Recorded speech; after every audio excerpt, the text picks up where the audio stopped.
All right, we are going to go ahead and get started. I am super excited for this network forum today.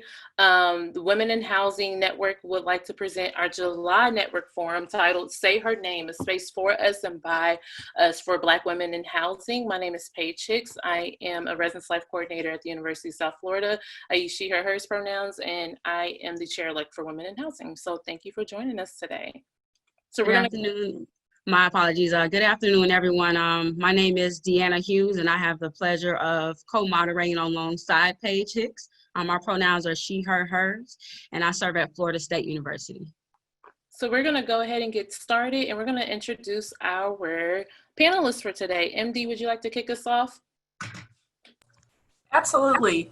Good afternoon. My name is MD Matlock. I'm the Associate Director of the Housing and Residential Life Department here at the University of Michigan Flint campus. Pronouns she, her, hers. I'll talk a little bit about my journey from Arkansas. So you will probably hear the Southern twang come out a little bit throughout my chat today. But I did my undergraduate and graduate work at the University of Central Arkansas, go Bears. And I did my graduate assistantship in Greek life. And my first professional job was at the University of Georgia, go Dogs. I know there's a lot of Florida folks on this call today, so don't bite my head off. So I was a hall director there for 4 years, and then I transitioned from that position to the University of Tennessee at Chattanooga, where I served as the assistant director for housing and residential life. And then I transitioned from Chattanooga, Tennessee to Flint, Michigan, where I currently reside. Thank you for having me today.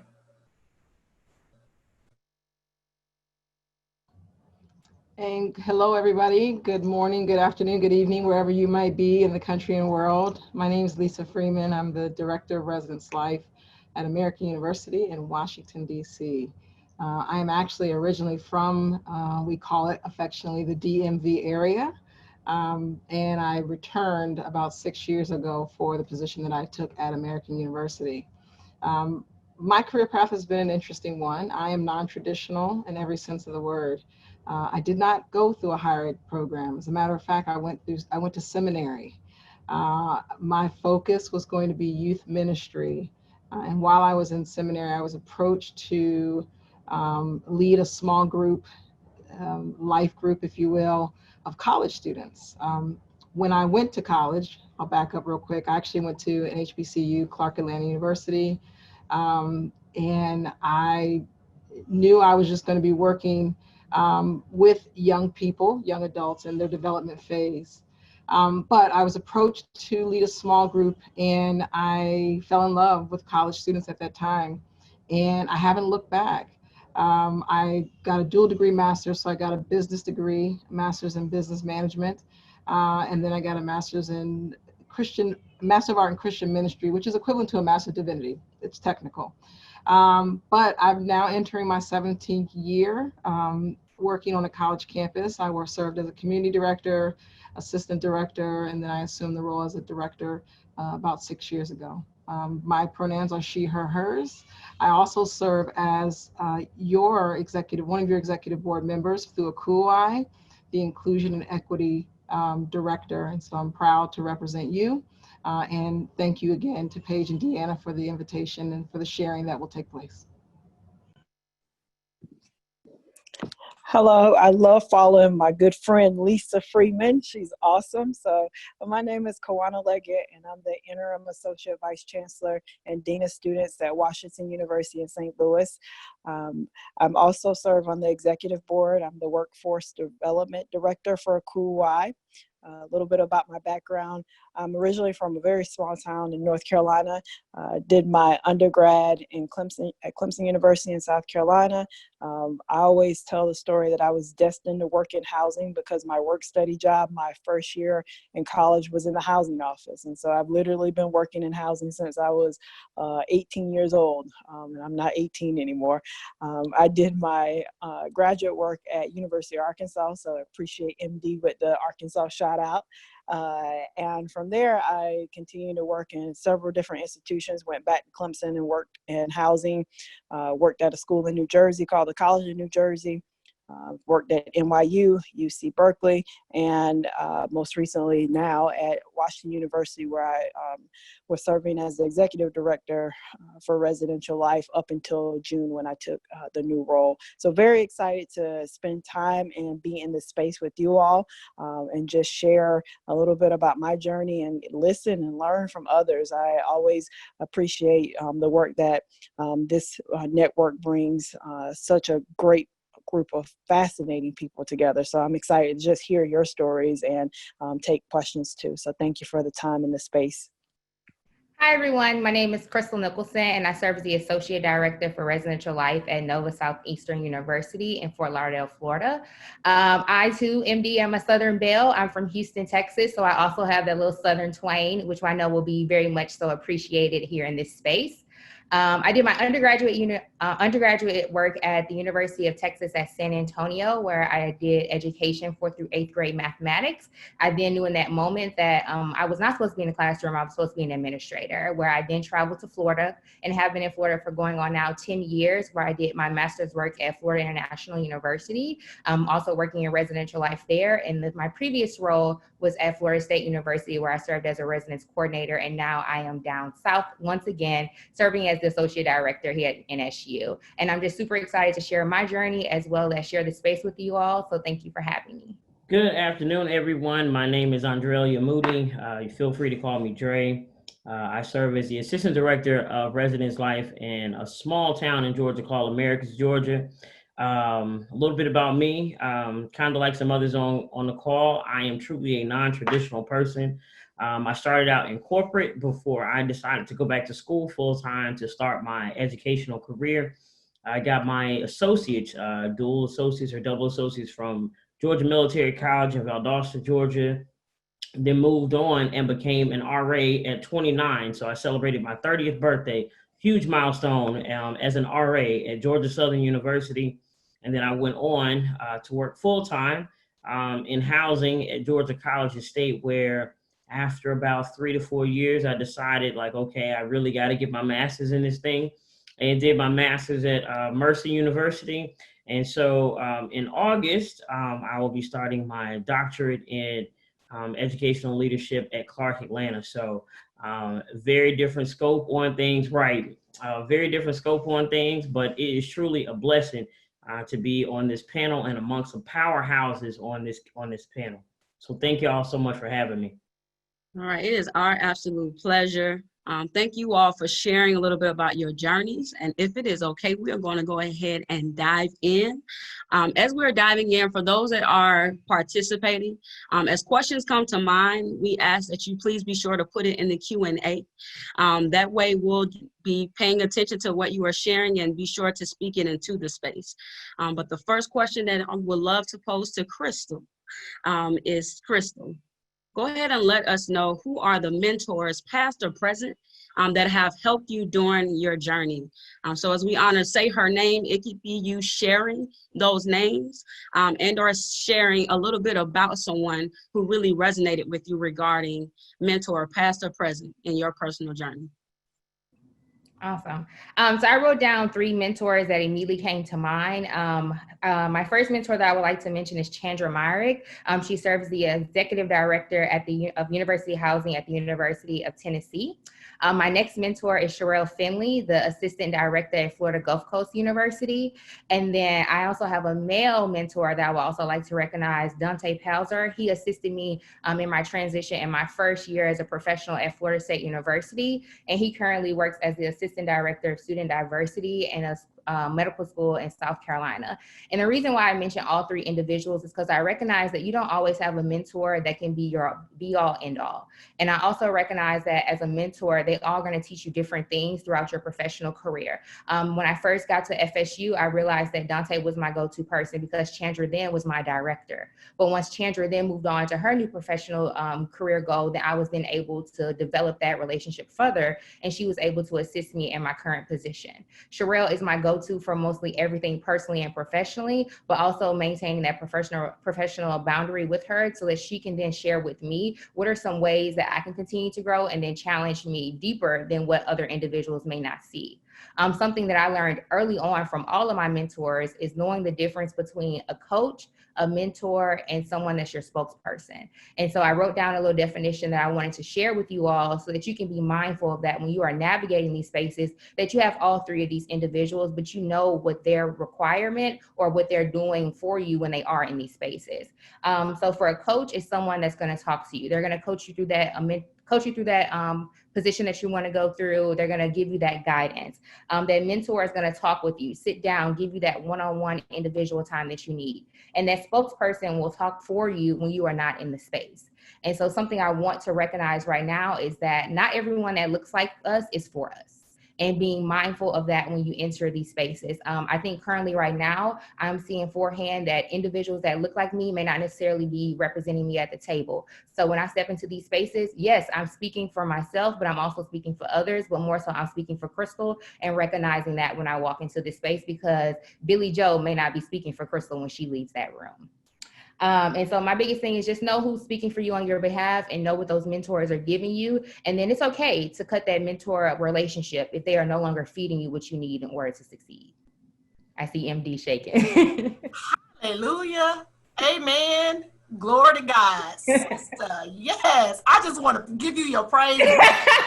You said a mouthful, and hallelujah. I'm going to mute myself. Let me get my praise on. I don't know if I left room for anyone to follow up after that, but I really, really, really do thrive on mentorship. I'm going to unmute myself and just add a little small piece, because in student affairs, we talk a lot about holistic development, and my good sis has talked about all the things that are critical in our development, regardless of what stage we are in our career. But please do not leave out the spiritual components that make you who you are. Right? I know for me, my faith is what keeps me sane. It's what keeps me going. So for me, I have to have a spiritual mentor. I have to see those who are in leadership positions demonstrate a level of care, love, kindness, and how they respond to crises, employment issues, change, etc. So for me, I have to have a spiritual mentor and someone who values the things that I value. So if that's important to you in the work that you do, and it's something that keeps you sane and it's a part of your self-care, please, please, please do not forget about the things that make you whole. So I'm gonna follow up behind that, Crystal. I really think you it was nothing else really left to be said behind all of that. And I would like to give a shout out there to the Seahole region, just to point out that a lot of those great people are in the Seahole region, but that's just me bragging on my region. But anyway, I digress. I would like to say, so if anyone has ever came in contact, I will add to this person, Countess. Countess is within the Seahole region, but one thing I love about Countess is that she's short like I am, and she's loud and proud. And so if anyone has ever came in contact with her, you will know exactly who I'm talking about. We don't have the type of mentor or mentee relationship where we talk all the time, but when we do meet up, she does give me, even if it's 15, 20 minutes, to talk to me, put me back in check, and put me back on the path that I need. So I absolutely love her. And then kind of like Kristen was saying, everyone that looks like us is not for us. So I do say, with all of the identities that I wear, whether it's religion, sexuality, or whatever, I have found a lot of mentorship within males. So Dr. Jesse Grant would be one that is outside of housing, but within student affairs. And Dr. Jamie Washington is another one that those two men will definitely continue to guide me wherever I need to be. And Dr. Washington also serves sometimes as a spiritual mentor. So MD, I completely understand where you're coming from there. Thank you all again for sharing those amazing gems. I know I'm personally looking forward to learning more. I did want to share that we actually got our first question around mentorship. So I'm going to go ahead and speak it into the space. And then when we feel like it's a good time, we can continue to transition through. But we have someone who shared, how can you navigate finding a mentor when many colleagues around you have the philosophy that mentors choose you, not the other way around. I'll jump in. Taylor, I appreciate that question. To me, it's like making adult friends. And so if you're in the field of higher education, you move around a lot. Making adult friends is not always the easiest. And so if you sit and wait for people to approach you, you're going to realize that you're never going to get what you want. And so I think that would be a very bad approach to get a mentor, in terms of just waiting for someone to choose you. Life is all about seizing the moment. And so for me, it's about, I have to be honest, I was very lucky. My mentor is the person that was my work study supervisor at the time, Dr. Leon McClinton, who works at Oklahoma State now. And so he's known me forever, and that's been my mentor.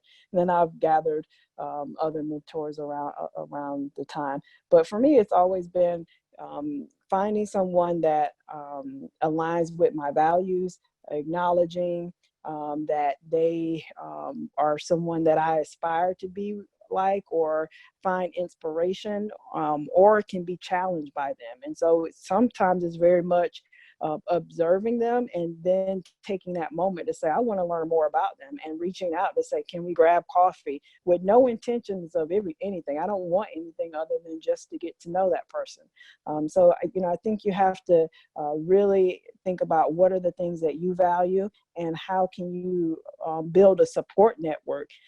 It may not be someone that's defined as a mentor, but can be someone that becomes kind of your board of directors that you can call on to get advice, to get feedback, to be challenged in other ways. And so, instead of harping on, I must find a mentor, just say that I must find a group of people that can support me and help me grow and develop. And eventually some of those relationships will eventually turn into mentorship relationships.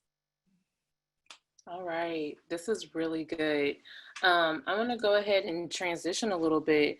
And I want to ask a question around self-care. We know that Audre Lorde said that self-care is an act of self-preservation. And so I am interested in learning from this group, what fills your cup, and how do you practice self-care? I am going to start off with Lisa. Do you want to go ahead and take a stab at it? Sure. I love the question, and it's hard for me to answer now because self-care for me requires travel. And we all have been very limited. Well, I'm assuming that many of us, if not all, have been very limited by our ability to travel.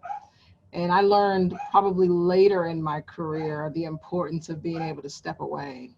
When I came into this field, I had a little bit of catching up to do. And so I always felt like I needed to show up and to do a little more, and to be in the spaces to make my presence known. And in doing that, I found myself burnt out, probably 5-6 years into this profession.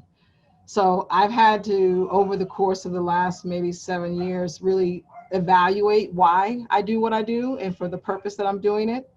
And out of that has birthed really the importance of taking care of myself as I continue to want to take care of others. And the way I do that is to travel.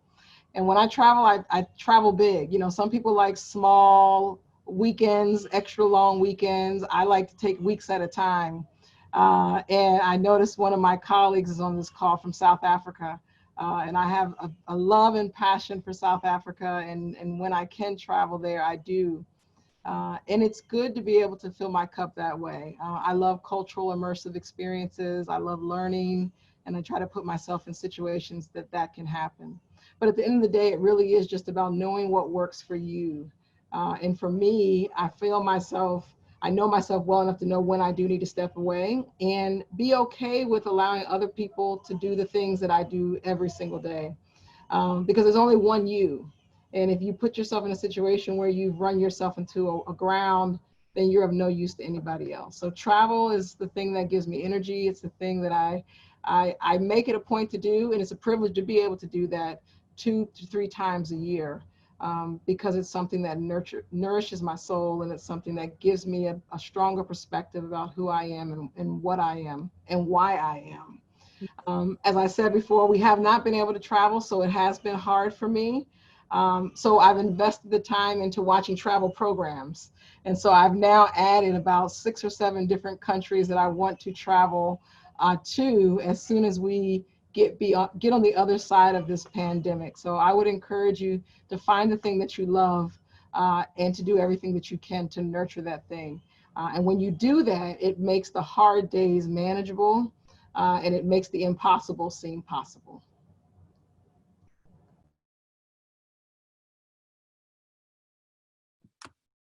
Lisa, that was really good. I would be interested in, I'm interested in tying the self-care question to one of the questions that was posed in the Q&A chat for us. Someone said that they are new to the housing arena and they found it difficult to really find their why. And so as you share with us a little bit about what fills your cup and how do you practice self-care, can you also share your why? Sometimes this person feels like the work can be overwhelming or even administratively rigid.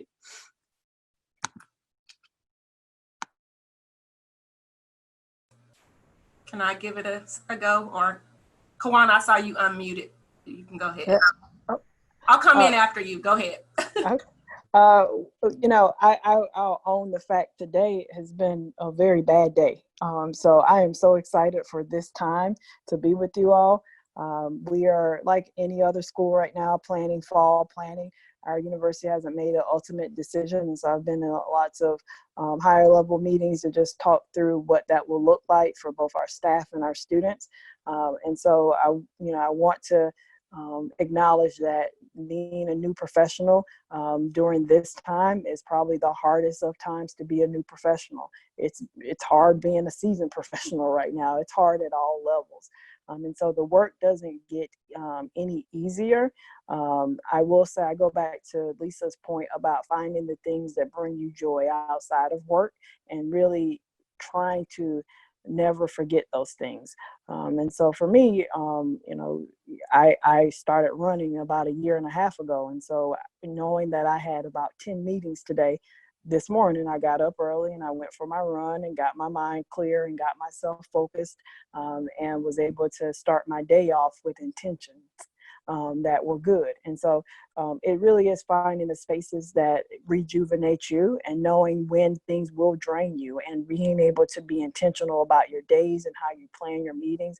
And nothing I'm going to say is rocket science, but learning when to say no is important. Those are things that people tell you. You just have to, because if not, you're going to get inundated with a lot of things. Now, knowing that there's certain things that you can't say no to. And so how do you find that why and why you're doing this work? And that's going to be the most important lesson of your career. If you can't find the why and the purpose behind this work, I would encourage you to really consider whether or not this is the field for you. And I don't say that to be, mean or messy or any way, but you have to consistently understand why you do this work, because you have to question that every time you come to work and someone challenges your beliefs, challenges your values, challenges who you are as a leader. And so you have to consistently figure out what that why is. And that why could be that you want to help students, you want to build relationships with students. My why has quickly shifted to supporting staff right now, even more than students, just based on the fact that I am representing staff who don't often see people look like me in their roles. And so that has challenged me to be a better professional. So you have to consistently push yourself to say why I'm doing that work. And that's not an answer that I can give you, but I encourage you to do some reflection and look at why you first went into higher education and has that shifted any. Continue to push yourself, but you're here for a reason. The fact that you're even showing up in this space tells me that there's a why behind why you're doing this work. Yes, I won't reiterate. But I think that it all goes back to purpose, right? The work that we do has to be purpose driven. When you look at your position description, what made you apply for that job? And if DEI is your passion area, how can you do that work in your current role? How can you satisfy the things that make you happy and make you get up out of bed every morning to continue to do the work? For me, when I was at the University of Georgia, I had the same question of Is this something that I want to continue to do? Especially when you're working at an institution that is so caught in the way that they do things and there's no opportunity for creativity or flexibility. It's like you're a machine and you have to do it this way. Sometimes that can become frustrating. So for me, I had to figure out, how do I leave a legacy? How do I create opportunities for students to feel safe, comfortable, that they belong? Of course, we're going to talk about imposter syndrome a little bit later, but how do you show up and be a vessel for those students who look like you that are small in numbers? So for me, what I found to be of value as an entry-level professional was RELI, which is Regional Entry-Level Institute, which if you've never heard of that, please write it down, Google it. A lot of entry-level professionals go to RELI and they get this sense of, oh my God, I get it.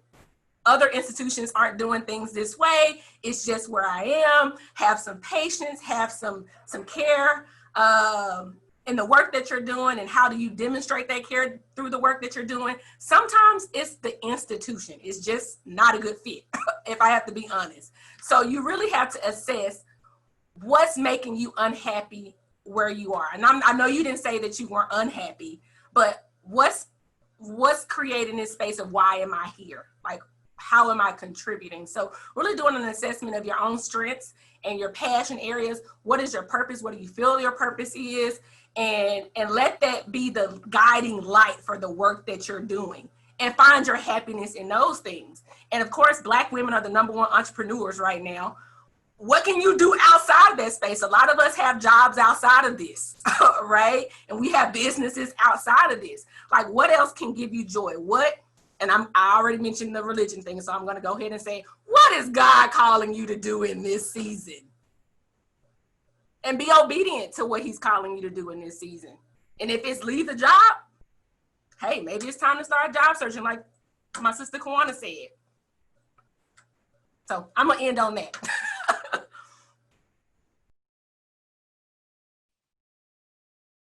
Woo! And that's a good woo right there.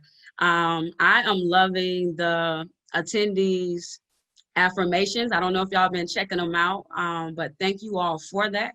And speaking of imposter syndrome, MD, I'm going to go ahead and pose a question into the space. Again, attendees, continue to share your questions, and as we have time, we'll make sure to honor them. If we can't, you may very well get a personalized answer typed in from one of the panelists if we cannot speak it into the space. But MD, if you don't mind, can you share with us, have you experienced imposter syndrome? And if so, what advice would you give to others?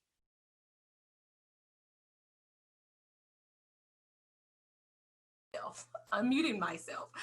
The first time that I experienced imposter syndrome, I didn't know what it was, right? I'm a first generation college student. I was a non-traditional college student as well. I had a child when I entered college. That's a whole nother panelist conversation, right? So my experience and journey was quite different. So after I got my bachelor's degree, I decided to go get my master's degree. And I had just had my second child. I have 2 kids. And so my youngest son, Khalil, had just turned 3 months. And I decided to go get my master's, right? So my first day of being in the graduate program, I just felt like I didn't belong. I didn't feel like I was smart enough. I'm like, who decided that this was my path? What did I do?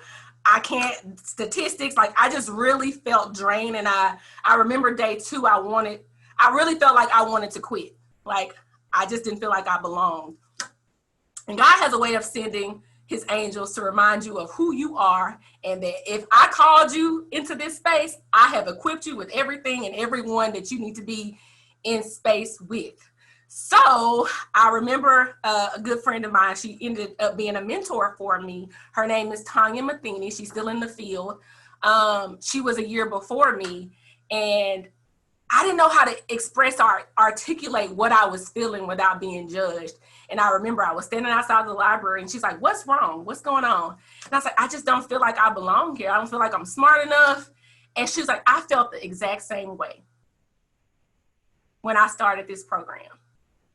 And she's like, but you got accepted, you can do this, you will do this. And mind you, like I said, I had 2 kids, so I'm like, what am I doing? So I think that there's power in fellowship and unity and sisterhood, and making sure that you just do the simple things like check on those who come after you or who are in cohorts that you're in to say, do you need anything? How are you feeling? Like, because you can see it. I mean, she saw it all over me that I just did not feel like I belonged. And thankfully, I excelled in that program and, you know, did great work, but I needed reassurance. And I'm thankful that she was there to give me that reassurance because, you know, like Dre, I'm looking at a PhD program in the future soon, but right now I'm chasing those coins. So I don't know when that's going to happen. But that's my story for imposter syndrome. It's real. You belong. If you've been called to a table, sit there. But I am going to leave you with this quote from Michelle Obama. I have been at every powerful table you can think of. They are not that smart. Period.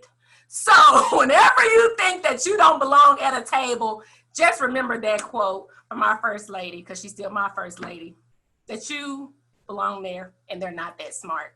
We've all sat in rooms that we could tell you they are not that smart. So. I'm gonna jump in here behind my sister and just add on that sometimes when we think of imposter syndrome, we think of other ethnic groups, right, making us feel as if we don't belong. But let me be the first to tell you that a lot of times it's people that look like us who tend to make us feel like we don't necessarily belong there, especially if we're coming in with new and innovative ideas, if we're looking at things differently, if we wear different identities, all these different reasons about why they may not necessarily want you in that space. But I will tell you this, for whatever reason, if you have made it to that table, you definitely belong. And if you feel like, and even if there's a table that you have not made it to and you want to be at that table, bring your own chair, pull up to the table and park it there. Because one thing about us as Black women, we may not know the answer, but we will be damned if we don't figure it out. And so that's the thing. Don't always look at the imposter syndrome as coming from people that don't necessarily look like us. And I know we're harping on that a lot today, but I think it's important because sometimes when we talk about our Black community, that's the thing. We look at us as a community in which we are. But I want us to also look at the fact that there's still a lot of division amongst our Black folks, whether it's colorism, whether it has to do with ageism, it could be your sexuality. There's many different reasons of why we still turn our noses down amongst our sisters and brothers. So don't always necessarily look at it coming from a person that doesn't necessarily look like you. And that is called a Selah moment. That long necessary pause after a powerful statement was just shared. That is what that is called for those that did not know that. But thank you so much, MD and Dre, for speaking that truth to power, as well as affirming many. I'm continuing to pay attention to the chat, and we truly appreciate the engagement and the affirmations. I'm truly hoping that it is that iron sharpening iron moment for many folks who are tuning in. Paige, I'm gonna go ahead and pass the ball to you for our next flow, and I'll keep my eye out on the Q&A, everyone. Thanks. So one thing that MD talked about a lot in her last statement was this like aspect of fellowship, and I think that ties in. It's a great tie to our next question. How do you find and create community, and what advice can you share around networking and mentorship?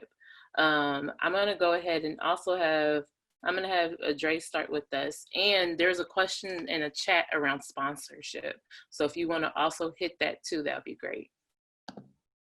All right, cool. So how do I find and create community? Well, I think it all depends. So I'm a very extroverted person. So finding community can be, and I say can be because there's a caveat there, can be easy, right? So it's very easy for me to go out and talk to different people that may not necessarily look like me. But like MD said, sometimes we're looking for that reassurance, and that's not something that we always get. So one thing about me is that I am an openly identifying gay female, right? Who is masculine presenting, which is something that is kind of hard not to recognize. So, but one thing about me is that when I'll never forget my very first CHO conference. If I'm not mistaken, I think I met met MD at my very first CHO. CHO and any other conference that you go to, one thing about Black people, we are like a family. Like, I don't care where we're come from. We will look at each other. Oh, I see you. Okay, well, somebody's gonna come up to you and speak to you. And if they don't, we kind of navigate towards those people. So I am very fortunate to say that if I would always go up and speak to people, if I seen someone or if I heard them in a session and it interests me, I would go up and introduce myself, and I would ask them, hey, you know, how did you get to where you are? What kind of advice can you give for me? Give to me. So what I would say is go into infinity spaces, or if when you're at these conferences or professional development opportunities, and find people that you can relate to, and then create your community from there. Now, I will say, sometimes I'm not going to ignore the fact that sometimes we are the only in our institutions, so, or within our department. So creating community can look very, very differently. Use spaces that were created for us, whether it's through Facebook groups like Black SAP, whether it is through group meets, because there's 10 million of them, y'all. There's 10 million group meets out there that you can jump in and join. If it's one of those, even if it is community off of your campus outside of higher ed, it is important to just have a group of people that you can communicate with, let off steam with, and it stays there. That's what community looks like. It doesn't necessarily have to be within higher education. So I'll sum it up and say hey, look for look for spaces and people that look like you and think like you. Don't be afraid to join those. And then also look for people outside of higher education to be a network. Build it virtually. It doesn't necessarily have to. And hey, the coronavirus has taught us that, right? That we don't necessarily have to have people there that look like us. And Paige, remind me of that part that you were talking about as far as sponsorship. Yeah, so what advice can you share around networking, mentorship, and I'm going to also throw in sponsorship if you want to make a difference. Got you. So at the very beginning of our conversation today, we were given a great definition of what each one of those look like. Each one of those I actually choose very carefully. So someone had asked a question earlier about what do you do when people tell you that a mentor has to choose you. All my mentors did not choose me. I'm not gonna lie. I walked up to one of like, hey, I want you to be my mentor. And they were like, really? I was like, yeah. I was like, you got something that I want that I need. So that's pretty much how that goes. And it's been a great relationship. So every person has not chosen me to be their mentor. It's been the other way around. Now, when it comes to a sponsor, I'm not gonna lie. There are some people that I want to be my mentor, but I don't necessarily want them to be my sponsor. Because mentors, I look at them to give it to me very real and very raw, right? And then sometimes in that situation, they're not always the best person to be my sponsor, because when they're sitting in spaces that I'm not necessarily in, do I really want this person to be my sponsor? I'll give you a prime example. One of my best friends that is in the field she is my mentor. She gives it to me raw. She gives it to me real. But I also know sometimes she don't necessarily use the words that I particularly want her to use in that moment. Now, would I have her to be my sponsor? Not quite yet. But I do know my homegirl's going to give it to me real and raw. So you have to look at that as well. Choose them very, very wisely, because like my sister said earlier, that sponsor is going to be the person that's speaking for you when you're not even in the room or on the call. They could meet a fellow colleague and say, hey, I have this job. Do you know somebody? Yep, I know. I got MD here. She's a great person for this. Let me go ahead and send her your way. So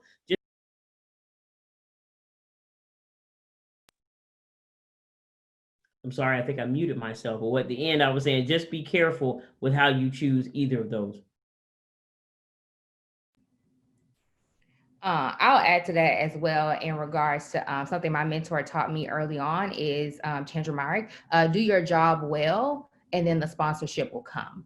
So I think a lot of times we have very strong work ethic, being Black women in this space.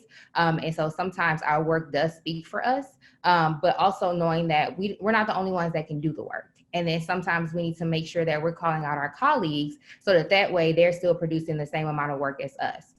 Student affairs is very, very small. So when it comes to building that network, sometimes it is reaching out to individuals prior to you job searching, prior to you actually going to that institution and saying like, hey, I'm new to the institution, would love to connect with you, sit down, grab a coffee. You never know who knows who.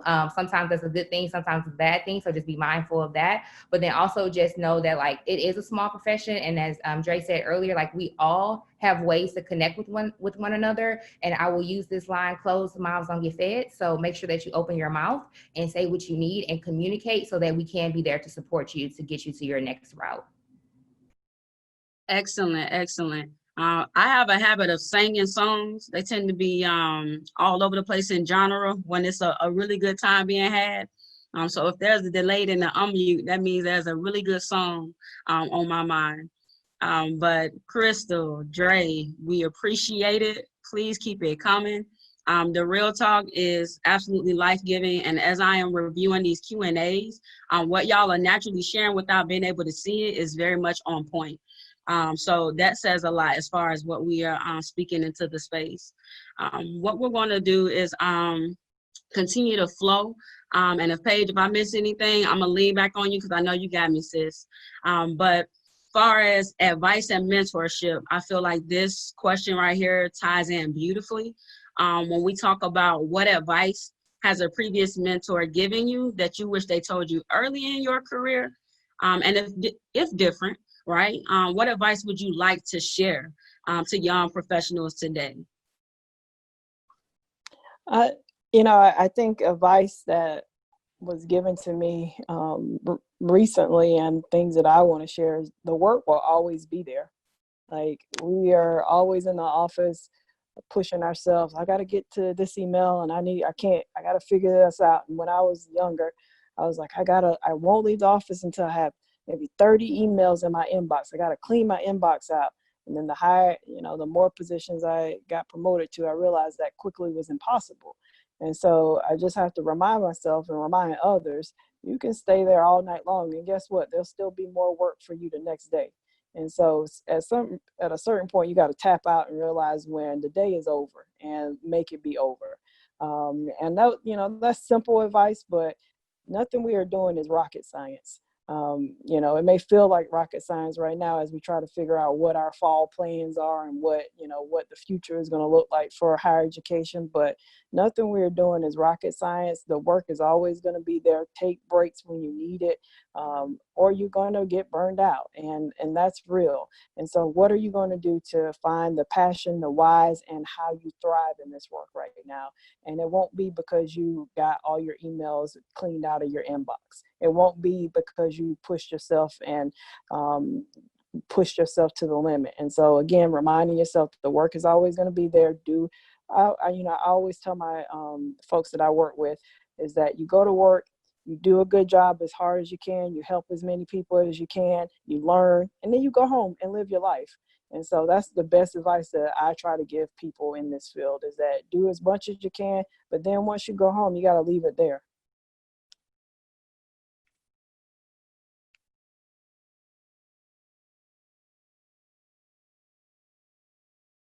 I'll add, create the balance your body needs or your body will turn on you. Listen to your body. Mental health is real. So one thing I'll add, a mentor of mine just gave me, because we were having a conversation about everything that's going on between the pandemic and the racial oppression. He told me, he said, it's okay to be tired and to sit in it for a minute, because too often have we been told that you have to keep digging down and finding your why. And I told him, I was like, Dr. Grant, I said, man, I'm tired of digging for my why. And he said, don't feel bad. It is okay to be tired. He said, even we as vice presidents or whatever, we lose sight of sometimes, but it is okay to be tired. And I want to just put out there that when we were talking earlier today, housing sometimes is the easiest way into student affairs, but it is also, in my opinion, again, this is my opinion, one of the easiest ways to get burnt out. in student affairs. And so housing is not for everyone. So if you're getting to a point in your career where you're like, I don't know if this is not necessarily what I want to do, it may not necessarily be student affairs. It may be housing isn't your calling. So look at some of these other things that you're naturally good at or things that you're interested in and try and navigate towards those areas to see, you know what, maybe this is what I want to do, because your why will change as your career changes. So just keep stuff like that in mind as well. And be tired, because like MD said, mental health is important. And it took me, I'm almost 37, 7 years in the game. It took me until this year to watch the coronavirus come in and take people out left and right in the blink of an eye, to realize that I'm going to choose me before I choose a job or a school any day. So that is just something that I had to remind myself.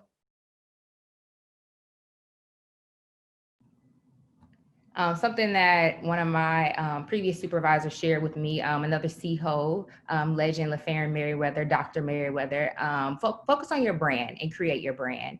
I think when you're branding yourself, that's something that you can always carry along with you, regardless if you're doing the work in student affairs. And so when you think about an Apple product, when you're out in the world, you immediately can identify that Apple product. And so my brand, which has been my brand since I was in graduate school, was Happiness Walks on Busy Feet. Not many people understand it, but I understand it. And when you see it, you know that email is from me. So I think we have some we have some questions in our Q&A that I would love to pose to our panelists. I'm a thinker, so if you need some time to process, definitely do that as well. So this one comes from an anonymous attendee. It's been uploaded twice. So during this time of a pandemic, economic crisis, systemic racism, and more, how are each of you balancing job security and self-preservation while still disrupting and dismantling the issues within our field in the sphere of your influence? That was a mouthful, so I can also reread it again if that's helpful.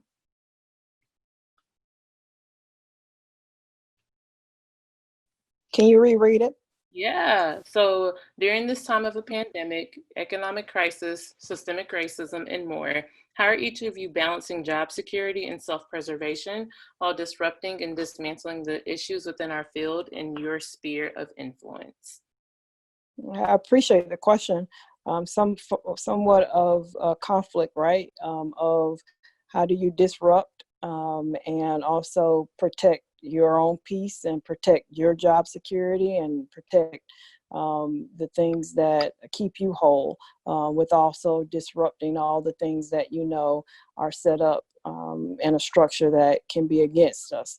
So it's a great question. I don't know that in the last 4 months I've been able to figure that out just yet. And for me, I'm in a different role at a different level, and so I'll tell you, for example, the conflict of interest on Juneteenth, where certainly I would love to be celebrating, and and also in the streets protesting around things that were going on in St. Louis. I had to navigate a protest that was happening at the chancellor's house in my role as the dean of students. And so that's a conflict of who I am.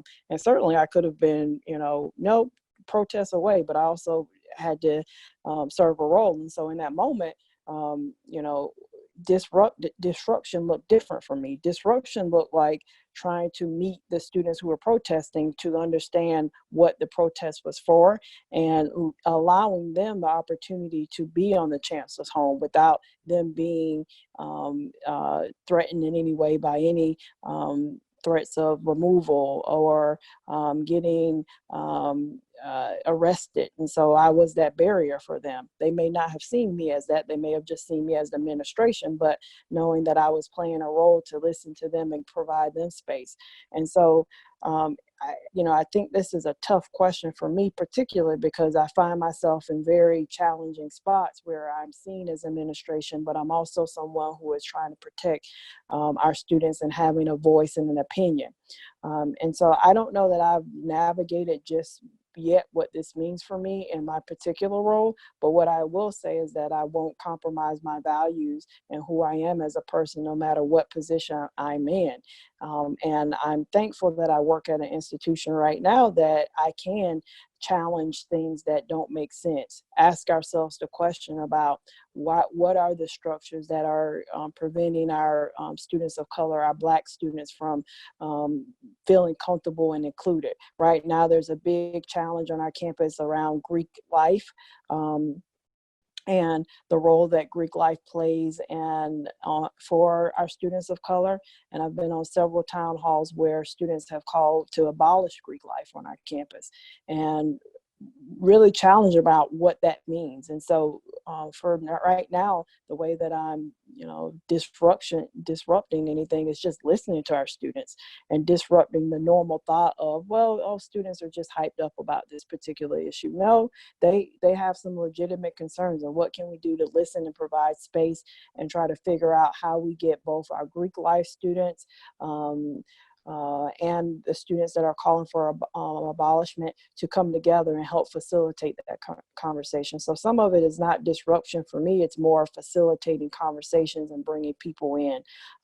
But I welcome to hear what others are doing, because it's something that I'm trying to figure out. How do I navigate all of what's happening with COVID, the economic crisis, and the climate issues that we have?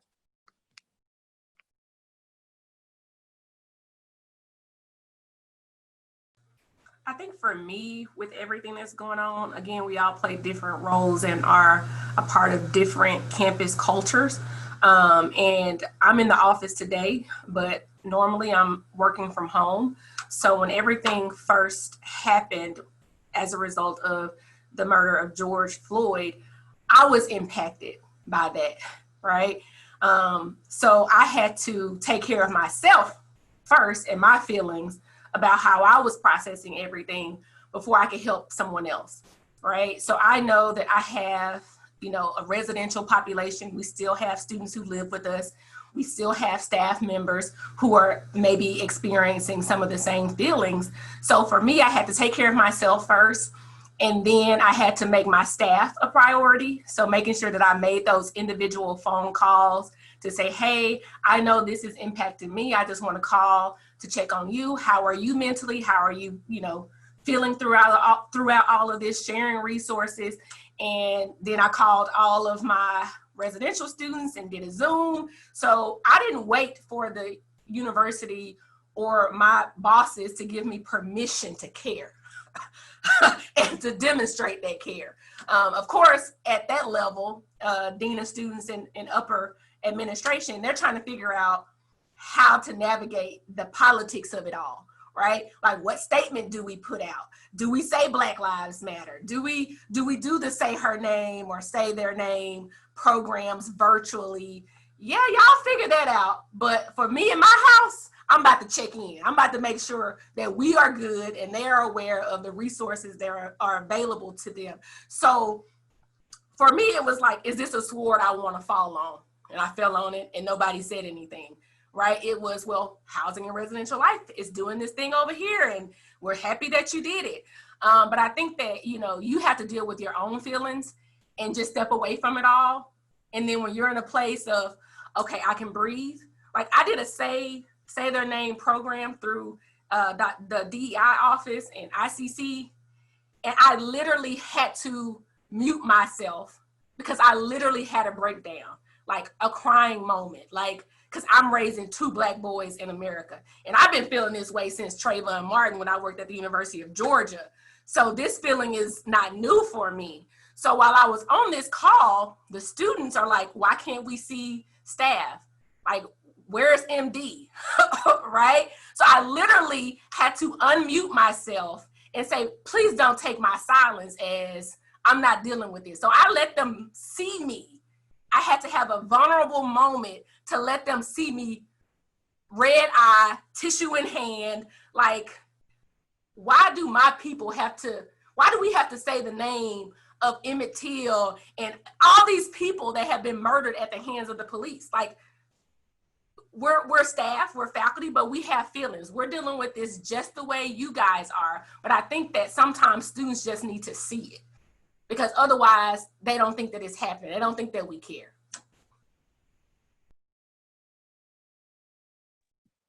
I echo. Sometimes just being vulnerable and being transparent with our students helps them to understand that we're feeling things. Um, kind of like my sisters had said earlier, that a lot of things that we do as professionals will tend to happen in the background, and our students will never know. But one thing I have told, what I've learned as I've gotten older in the field is I tell my students, like, listen, there are some conversations that I had that y'all will never know about. But because of those conversations, you now have X through Z. And I need for you to understand that it's not just me. There are other professionals of color behind the scenes that are having these conversations. So just because we're not able to maybe stand on the line with you all, we're behind the background making sure that cops are not trying to stop you all from protesting, or that we're providing you with the safe space to do it, or the water to have while you're out there hot. Like all these different things that you're seeing that just show up, they're not just showing up. There's somebody behind the scenes that are advocating for you to have those things. And like this is said at the very beginning, there are some things that I'm just not going to give on. And realize that there's another institution that will take my greatness and run with it. So if I'm put in a position where I have to compromise who I am, all right, so it's time for me to put in my notice and start looking and stop job searching. And those are just choices that you have to learn how to make and when to make them as you get older and more seasoned in the field, and your network has broadened out a little more to where you can call up like, hey, MD, listen, you got a job for me because I'm going to need one.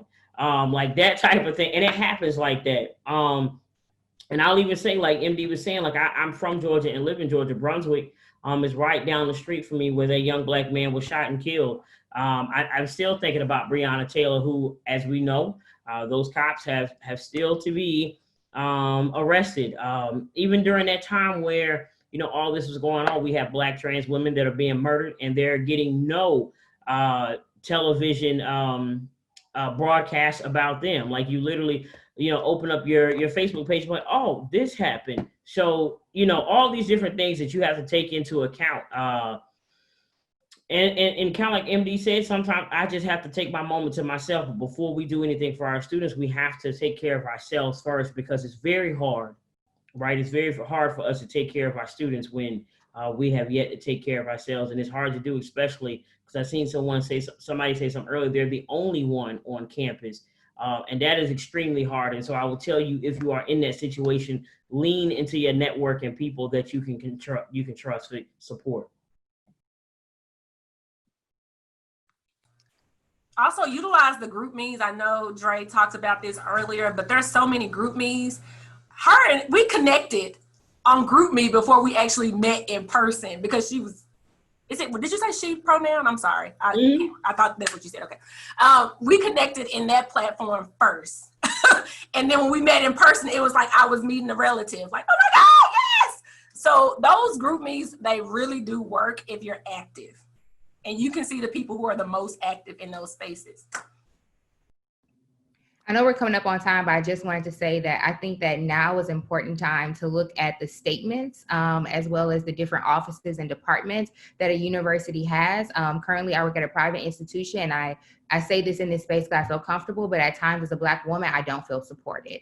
And so in these places where I don't feel supported, I'm also looking at other institutions and other outlets that I know that will support me as I begin to look for my transition.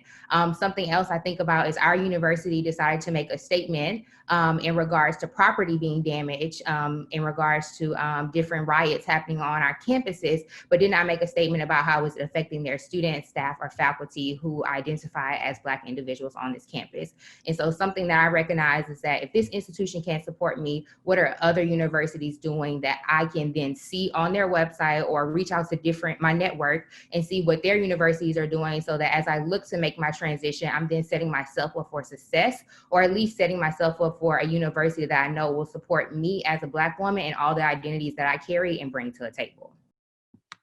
All right. Wow. This is really great conversation. And I think that we appreciate all of you for sharing your thoughts and processing with us, and even your questions. And so I want to thank you. And I also want to lean into what we talked about with the networking and mentorship. So if we go all the way to the last slide, Deanna, you'll be able to find the email addresses of everybody who has been on the panel today. And if you want to continue to connect with them, you can screenshot it, write it down, and shoot them an email. But thank you so much for joining us today. The Women in Housing Network, our chair, Melinda Carlson, she's currently the AVP at SMU. Thank you so much for also supporting this vision. And we will have another network forum for the month of August, so stay tuned. Thank you everyone for joining us, and have a great day.